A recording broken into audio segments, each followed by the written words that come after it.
नमस्ते and welcome back to our pregnancy series. मैं doctor Monali B Pawar, obstetrician and gynaecologist, Navya hospital, आप सबका स्वागत करती हूँ। पिछले सीरीज़ में मैंने फर्स्ट ट्राइमेस्टर के बारे में कुछ बातें डिस्कस की थी। अब इस सीरीज़ में हम लोग सेकेंड ट्राइमेस्टर के बारे में बात करेंगे।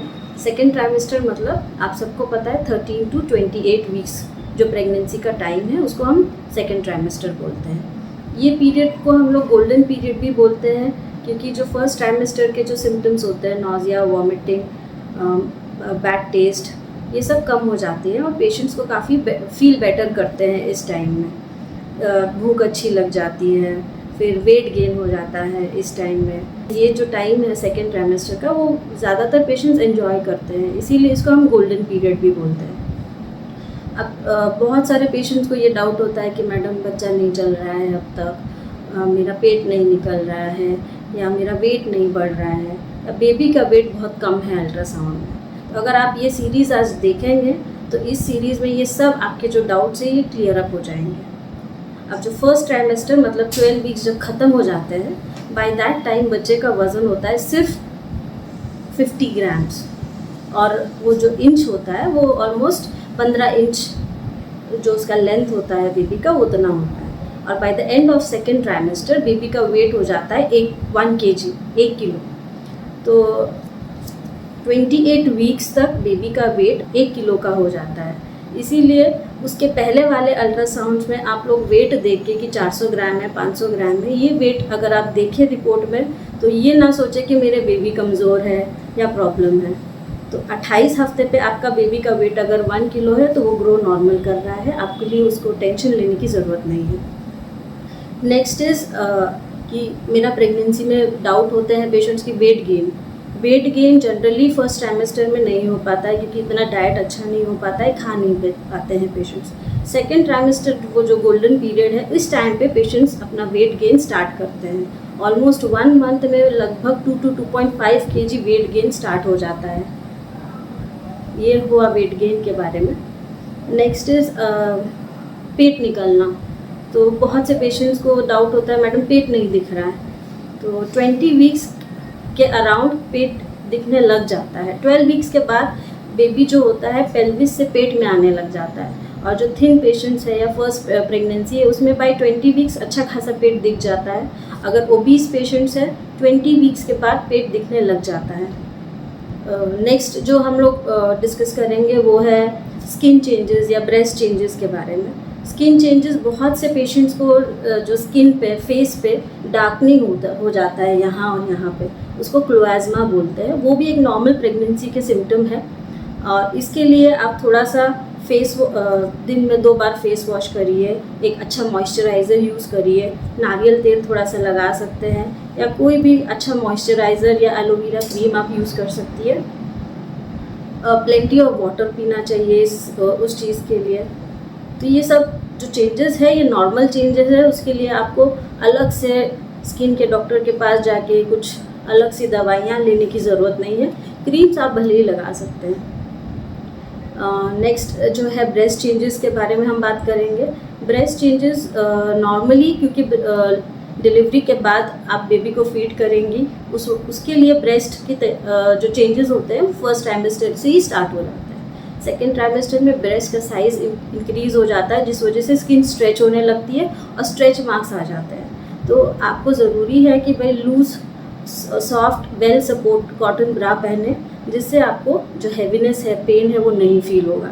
सेम चीज़ टमी के साथ होती है क्योंकि बेबी साइज़ में ग्रो करता है सेकेंड ट्राइमेस्टर में। By the end of first trimester baby बहुत अच्छा वेल फॉर्म हो जाता है, पूरा वो जो बेबी का रूप ले लेता है बच्चा, उसके सारे ऑर्गन्स डेवलप हो जाते हैं। सेकेंड ट्राइमेस्टर में मेनली वो साइज़ में ग्रो करता है। तो इसीलिए जो स्ट्रेचिंग के वजह से टमी जो स्ट्रेच होता है स्किन, उस वजह से स्ट्रेच मार्क्स भी पेट पे आते हैं। तो उसके लिए भी आप कोकोनट ऑयल है या कोई भी मॉइस्चराइज़र है, एलोवेरा जेल्स है, वो आप ट्राई आउट कर सकती है, बट वो 100% प्रोटेक्शन नहीं देता है। वो स्ट्रेचिंग के वजह से वो सब मार्क्स आते हैं। फिर कुछ लोगों के डाउट्स होते हैं कि मैडम क्या मेरा बच्चा सुन सकता है इस टाइम पे? तो हाँ, after around 24 to 25 weeks baby जो होता है थोड़ा थोड़ा सुनने लग जाता है। वो जो साउंड्स को रिस्पॉन्ड कर लेता है। तो इसीलिए बोला जाता है कि प्रेगनेंसी में हम सबको अच्छी बातें सुननी चाहिए, अच्छी बातें बोलनी चाहिए, कुछ अच्छा चीज़ें पढ़े, कुछ अच्छी बुक्स पढ़े जिसके आपके बेबी पे एक अच्छा इफ़ेक्ट जाए। नेक्स्ट हम लोग बात करेंगे डेंटल हाइजीन के बारे में, जो बहुत इम्पॉर्टेंट टॉपिक है। आपको जनरली 2 टाइम्स ब्रश करना चाहिए, सुबह में और रात में, क्योंकि अगर डेंटल इन्फेक्शन है तो प्री टर्म लेबर का रिस्क ज़्यादा हो जाता है। इसीलिए अगर आपको इन्फेक्शन है तो आपको ज़रूर से आपको अपने डेंटिस्ट को दिखा देना चाहिए। नेक्स्ट हम जाएंगे कुछ सिम्टम्स, जो नॉर्मल सिम्टम्स होते हैं पेशेंट्स के या प्रॉब्लम्स होते हैं, जैसे कि कॉन्स्टिपेशन काफ़ी लोगों को होता है। तो उसका एक रीज़न भी है कि आप डाइट में एक तो 15 to 20 glass water per day लीजिए, फ्रूट्स खाइए क्योंकि उसमें फाइबर होता है। डाइट में आप ब्रेक्स में खाएं, जैसे 5 टाइम्स मील लेना चाहिए, 3 times meal, 2 to 3 times snacks. उससे आपका बाउल मोटिलिटी अच्छा होता है, जिस वजह से कॉन्स्टिपेशन का प्रॉब्लम कम होता है। फिर कॉमन प्रॉब्लम्स होते हैं, जैसे कमर में या बैक में पेन हो रहा है, पैर में दर्द हो रहा है, तो उसके लिए कुछ डॉक्टर आपकी जो गायनेक है वो आपको कुछ मेडिकेशन सप्लीमेंटेशन ज़रूर देगी, जैसे कि आयरन, कैल्शियम, वो आपको ज़रूर से खानी चाहिए। उसके अलावा आपको बहुत सारा पानी पीना चाहिए, थोड़ा सा एक्सरसाइज ज़रूरी है, जैसे कि 10 to 15 मिनट्स ऑफ वॉकिंग या स्ट्रेचिंग या योगा।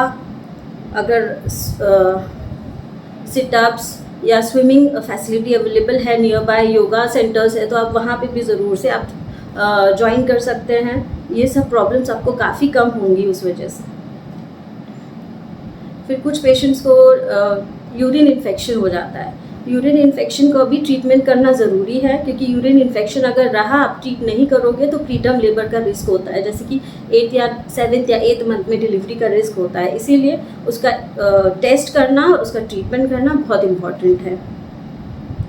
फिर कुछ लोगों के डाउट्स रहते हैं कि मैम प्रेगनेंसी में मुझे बार बार थोड़ा थोड़ा डिस्चार्ज हो रहा है, वाइट डिस्चार्ज गिर रहा है, तो क्या ये नॉर्मल है, क्या ये प्रॉब्लमेटिक है? तो वाइट डिस्चार्ज, स्टिकी वाइट सा डिस्चार्ज गिरना वो नॉर्मल चीज़ होती है, और उसको हमें पानी नहीं बोलना है। लीकिंग मतलब पानी की तरह गिरना एक अलग चीज़ है, और वाइट डिस्चार्ज अलग चीज़ है। अगर हाँ उसमें रेडिश है, ग्रीनिश है, येलोइश टिंज है या कर्डी वाइट डिस्चार्ज है, तो ज़रूर उसके लिए आपकी गायनेक आपको मेडिसिन प्रिस्क्राइब करेगी। तो ये थे जो कुछ फैक्ट्स या कुछ जो सिम्टम्स होते हैं प्रेगनेंसी में सेकेंड ट्राइमेस्टर में, जिसके लिए आपको अगर प्रॉब्लम्स हो, इसके अलावा तो आपको अपने गायनेक से ज़रूर से कंसल्ट करने चाहिए।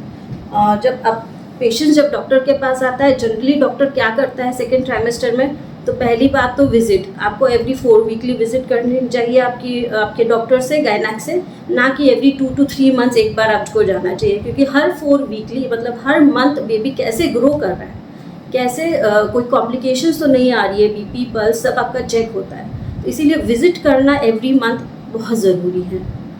उसके अलावा ब्लड टेस्ट, आपके डॉक्टर ज़रूर से कुछ टेस्ट लिखेंगी, specially diabetic screening, thyroid screening, family history अगर आपकी डायबिटीज़ की है तो अराउंड 28 वीक्स पे वापस आपके शुगर्स चेक होते हैं कि आपका शुगर तो नहीं बढ़ रहा है, क्योंकि अराउंड 26 to 28 वीक शुगर वापस बढ़ना स्टार्ट हो जाता है। अल्ट्रासाउंड में कुछ NT-NB स्कैन होता है, लेवल 2 या टीफा स्कैन बोलते हैं, वो अराउंड 20 वीक्स होता है। उसके अलावा फीटल इको भी कुछ पेशेंट्स में लिखा जाता है, अगर हिस्ट्री है कि भाई पहले बेबी में कुछ कार्डियक एनॉमली थी, तो फिर डॉक्टर इस प्रेगनेंसी में सजेस्ट करता है, या फैमिली हिस्ट्री ऑफ कोई कंजेनाइटल कार्डियक एनॉमली है तो, वरना generally level 2 ultrasound 5th month में काफ़ी हो।